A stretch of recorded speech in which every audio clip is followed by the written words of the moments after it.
Miracle man never borrow easy na lae.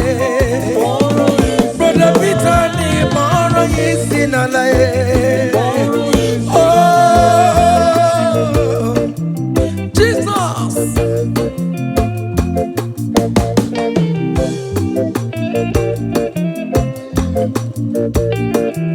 Hey.